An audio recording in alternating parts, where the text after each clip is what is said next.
මචං ජීවිතය කියන්නේ හරි අමුතු දෙයක්. මොකද ඒකට හේතුව අපේ ජීවිතේ මචං අපිට ලස්සන දේවල් ලැබෙන ප්‍රමාණය ගොඩක් දුරට අඩුයි. හැබැයි මොන ලස්සන දේ ලැබුණ නැති වුණත් අපි ඒ ලස්සන දේවල් ලබා ගන්න ඕනේ මචං. ලබා ගන්න පුළුවන්.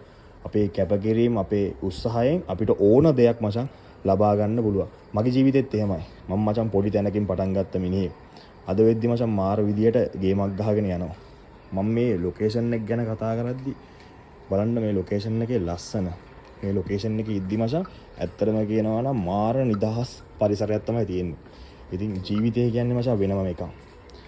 ඉතින් දැන් මට උදේ පාන්දර නැගිට්ට ගාම ඔන්න මං දැන් ටී එකක් ගෙනල්ලා තියෙනවා. ඉතින් ওই ටී එක බිබී මම මේ වීඩියෝ කරන්නේ ප්‍රධානම හේතුව අපි ආස කරන දේ, අපි ආස දේ කරාම ජීවිතේ ඇත්තටම සතුටින් ඉන්න පුළුවන්. මගේ ආස දේ මේක. මං ඒ කාලේ මචං ඇත්තම කියනවා නම් කම්පැනි එකත් වැඩ කරපු කොල්ලෙක්. ඒ කියන්නේ මචං අවුරුදු 4 මාරක් මම කම්පැනි එක වැඩ කරා. අර දෙන්නේ මචං මගේ වාහනේ. හරිද? වැගන්ආර් එක. ඉතින් මචං මම ඒ වැඩ කරලත් මම මේ ජොබ් එක තෝරගත්තේ මට මේක ගැලපෙන නිසා. නැත්තම් මං අදටත් අර කම්පැනියේ රුපියල් 50000 පඩියට තාම එතන තමයි. මං එළියට බැස්සේ ජීවිතේ ගේමක් ගහනවා කියලාමයි. ජීවිතේ ඇත්තටම දැන් මේ වෙද්දිම ගේම ගහගෙන යනවා.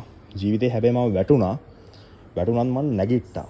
මං ඒ කම්පැනියෙන් අයින් වුණාට පස්සේ මම බිඳුවටම වැටුණා. හැබැයි මං නැගිට්ටා. නැගිටින්න පුළුවන් මචං අපේ ජීවිතයේ තියෙන උත්සාහයයි කැපවීමයි එක්ක. දැන් මචං ඇත්තටම කියනවා නම් ජීවිතේ ගේමක් ගහගෙන යනවා. ඔයාලටත් කියන්න තියෙන්නේ තමන් ආස දේ තමන් කැමති විදියට කරන්න.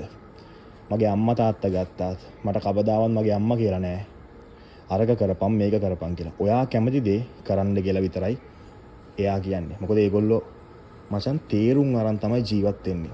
ඒ කියන්නේ අපි දිහා බලලා තේරුම් අරන් ජීවත් වුණාම ඇත්තටම කියනවා නම් ජීවිතේ අපිට සතුටෙන් ගත කරන්න පුළුවන්. එහෙනම් හැමෝටම ජය වේවා. මම කඩිය ට්‍රැවල්